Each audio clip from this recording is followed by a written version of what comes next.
Alright, let's see if this GoPro will work. If any of my like 6 subscribers has a recommendation on a camera, it's not a complete piece of crap like this GoPro, feel free to drop it in the description. I've been thinking about getting a camera. Not very pleased. This is my second GoPro and they've had more problems than I think they should. I don't need something compact. I'm thinking about going to like a bigger Canon. I don't necessarily need something that's waterproof either. So if y'all have any recommendations, feel free to let me know. I'd love to hear about them. Probably the highest capacity is 4K. I've been wanting to break into 4K, but honestly for most of everything I do, 1080p at 60 or 120 frames is more than enough. Anyway, so on to the meat and potatoes. Let's tear this apart. I apologize, there's going to be some wind moving through here, and hopefully I don't obstruct y'all's vision too much. Get all this stuff out of the way. Like I said, I'm not feeling too good with my cankle all messed up today, so this is going to be kind of a rough one, like all my videos are. I guess I need to buy some more rags. So this motor's got these bolts back here. I believe these are 17? Oh, what's this? 15/16. So these, maybe y'all can see. I think y'all can see. No, you're gonna see what you're gonna see. So got these 4 bolts here. This sandwiches all together. Once you remove that, this whole thing will come apart.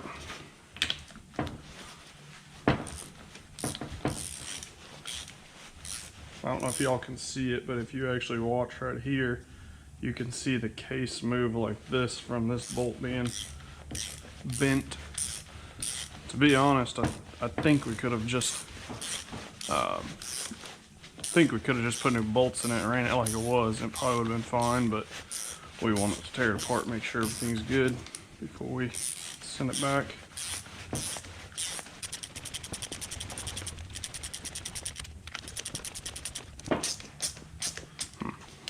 Truck full of tools and I'm doing it by hand.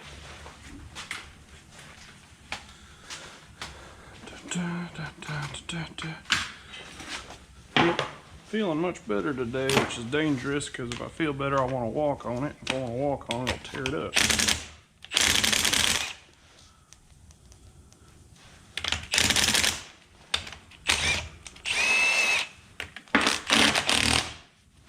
got a rag in it. There you go.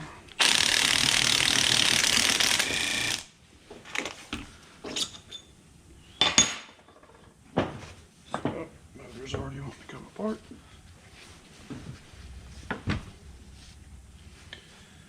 Alright, well, let's take it apart anyways. So this comes out here. It's off a shaft in it here. So this go. Y'all might not be able to see. This is the front. This has these reverse torques here, which is what's in this set over here. That holds on a seal. I believe that's the only thing that holds on. I don't know, it holds on the seal and the washers. We can break that down right quick. Which you'll see. Gotta get in there anyways. So that's 10 reverse torques, I believe is what they call those.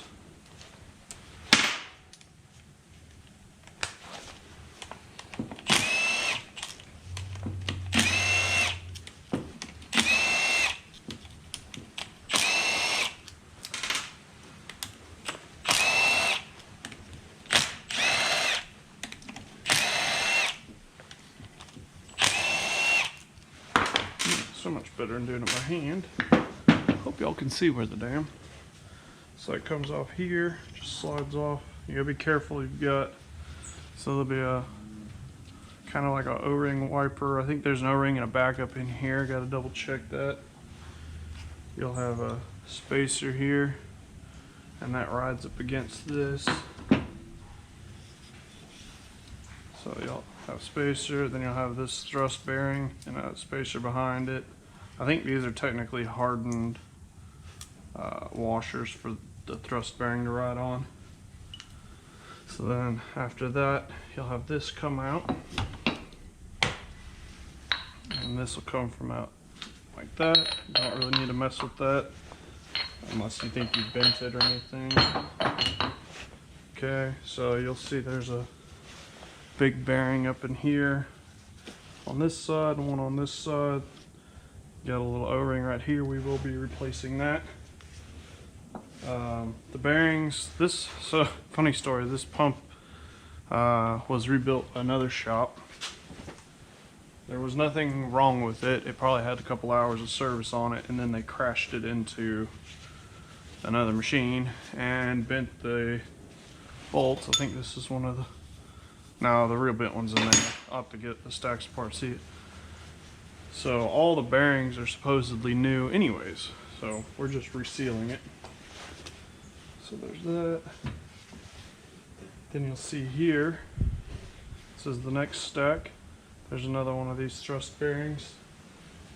And that thrust bearing right here rides right here when this goes up in there.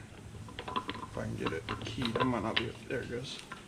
So that'll ride right there just like that. So we're gonna keep that over here so I don't lose it. I believe there's a washer here. And I'm gonna have to go find my picks and go hobble over there.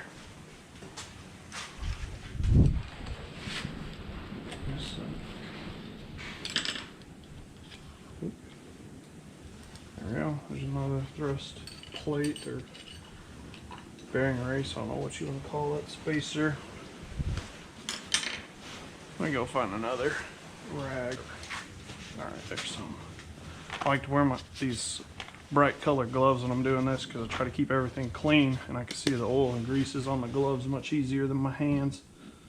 Alright, here's the first middle stack. Looks all good here. We'll get a little cleaning on it. Nothing there, so I'm gonna set this here. There's an O-ring here we'd already taken out to go get sized. And there's an O-ring that goes in this groove right here. Same story. Alright, here's this bent one. I don't know if y'all can see that, but I can definitely see it. If you watch it down there, it's got a good whiff of taper in it.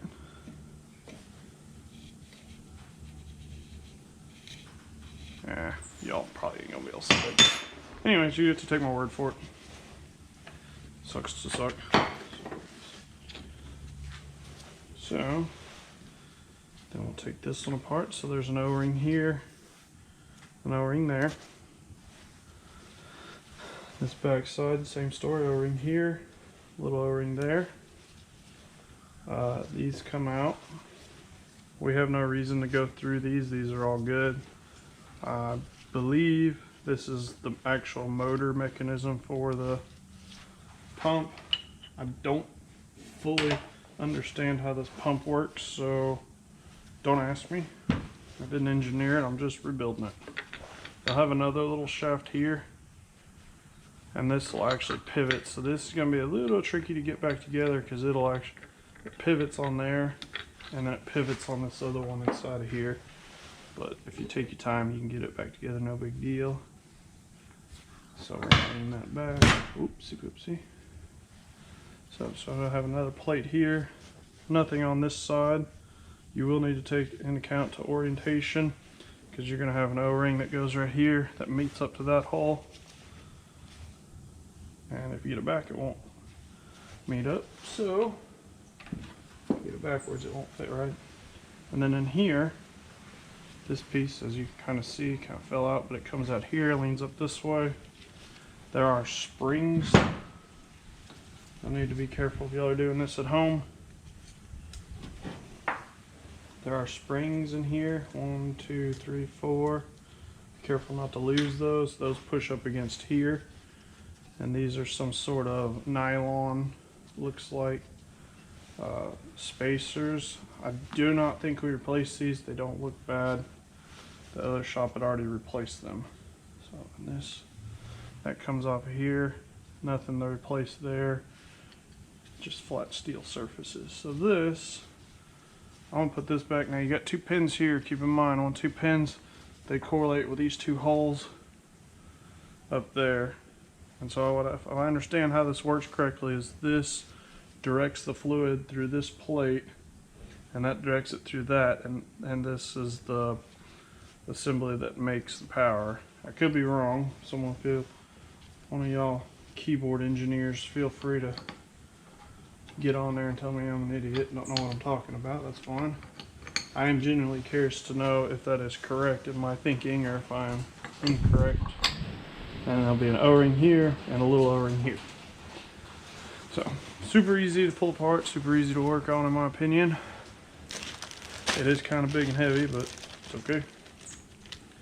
The ironic part is this is pushing a turntable that can be pushed by hand, and they're using a motor with a 2-inch shaft that's probably 50 times more powerful than what it needs.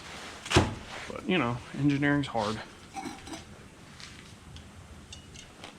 Alright, so we're gonna do our seals. So here's the old seals. They left me the old seals in case I f up and can't remember where they go. Great. I gotta edit that out. I'm trying to watch my cussing. It's hard. Super lube. Alright. I'm just gonna lightly dust this down. This is all pretty clean.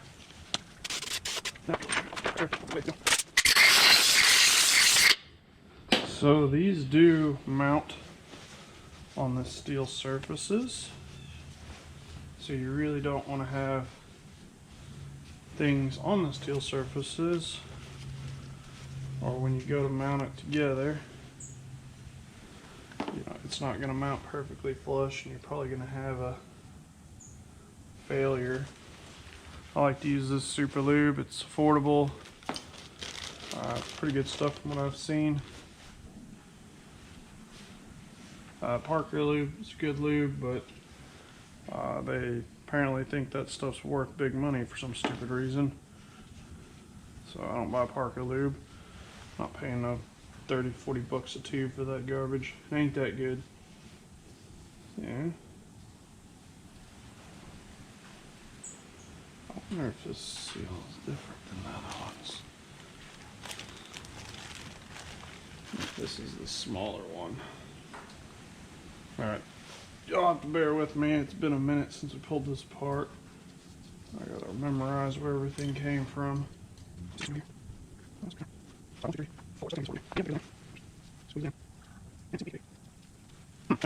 this is why we keep the old ones, so I can check them. Sometimes these part suppliers do mess up. I've had that before.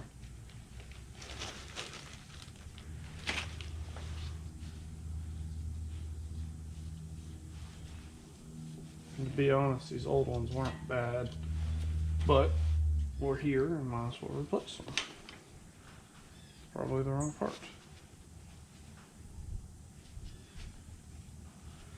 No, it's about the right size. Not gonna lie, that's kind of awful. I don't like that at all. I'm not having a good time no more. Alright, and we're back.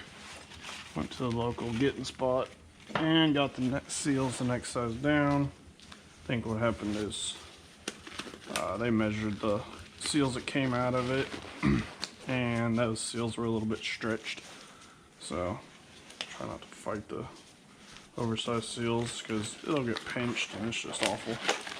So this thing doesn't have any markings on it, which is why we think it's Chinese. On top of that, it's been rebuilt, and the company that rebuilt it pulled all the data tags off and threw them away. I think that's pretty typical in this industry. They throw away the data tags and no one knows what it is except for them, and it allows them to have some sort of job security. So we typically don't do that because I don't like it when people do it to me.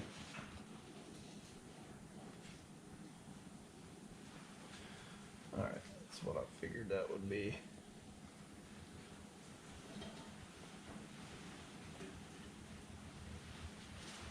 Yeah, one size is too big, the next size is too small. Luckily I should be able to stretch it just a little bit. Now this is too big. 20 minutes later. Idiot.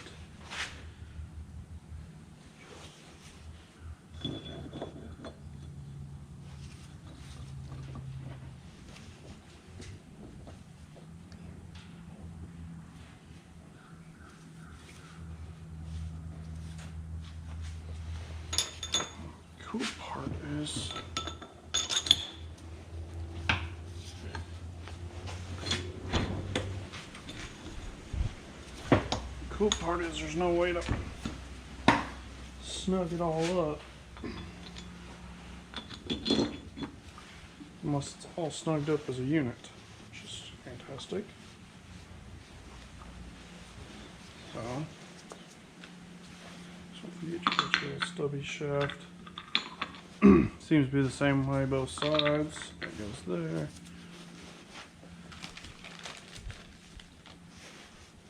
So we're gonna have this rotary deal, whatever this is called.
Together for the time being.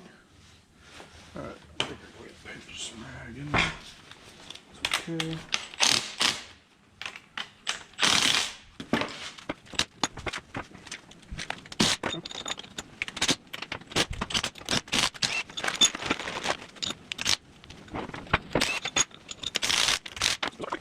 So this and this goes back in there. Easy cheesy. Everything off nice and good.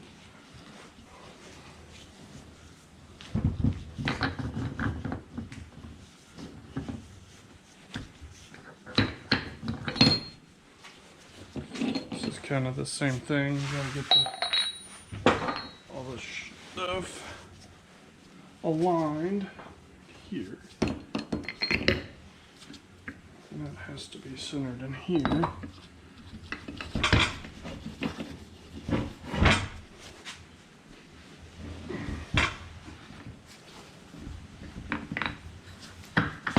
is. And that should be about recessed up against that bearing real close. Alright. Now we go back to our shims and our rings. Wait, the thick one came out first. Thin one. There we go. So, now I should have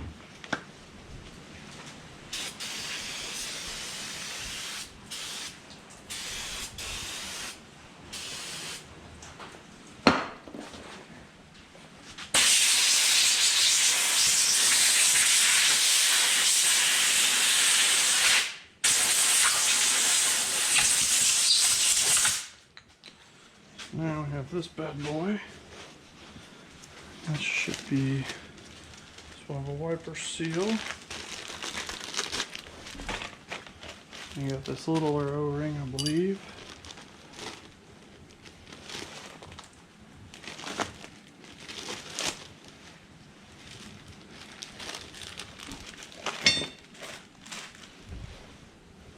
That one, that one, that one. We've got this. Should be back up. Up. Shove one more seal floating around here.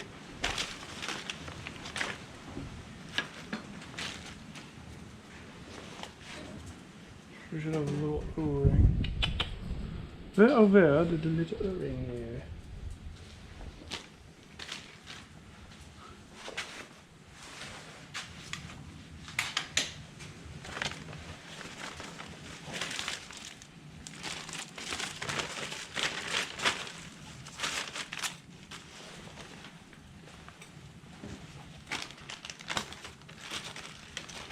There she is.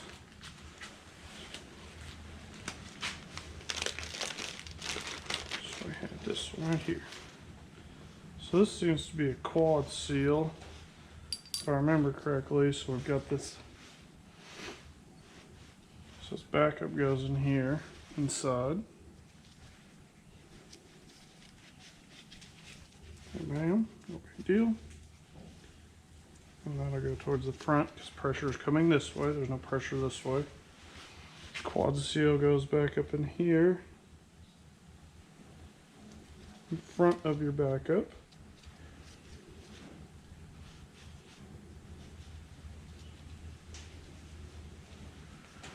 Yep, that filled up the gap nicely. Yep, that was nice.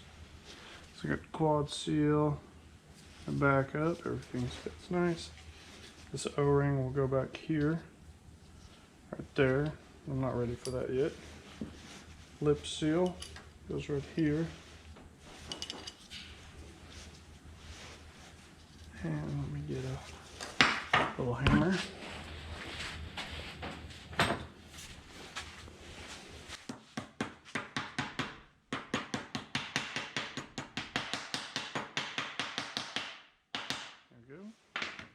Lip seals in there.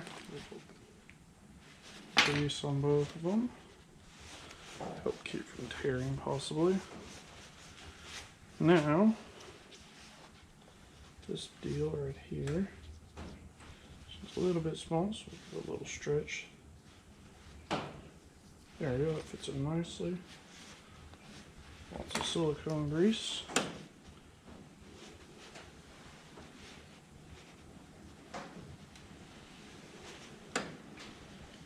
Hold that all in there, hopefully.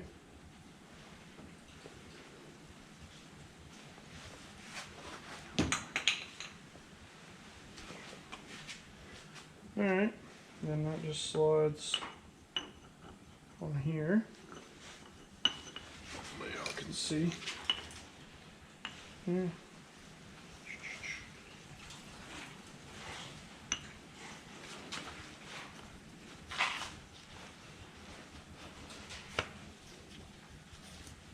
Alright, see if we can get these started. Cool.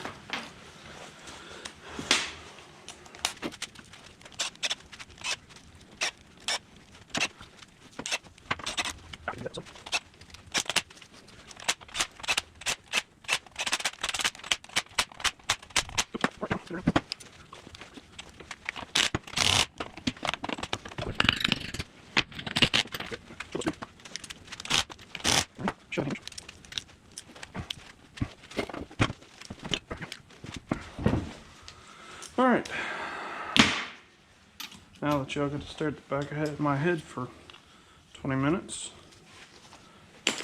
So, we'll do a visual inspection. Sometimes you can see if you pinch the seal, they won't be closed up correctly. We're going to be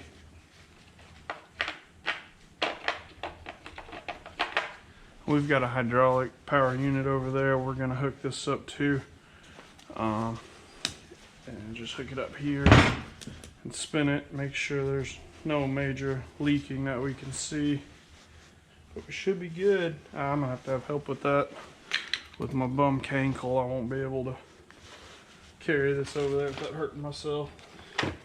So that'll be another day. Probably won't make this video. But anyways, that's how you rebuild these. Simple, not a lot to it. Kind of a pain in the butt because the way they made it. Because that little intermediate shaft back here is kind of annoying. An intermediate shaft can move in all directions because the gear here actually rotates in a oval or whatever, eccentric type deal, and so that just shaft has to be able to twist with it. So, all right. Well, thanks for watching. Hopefully this helps somebody out. Y'all stay greasy.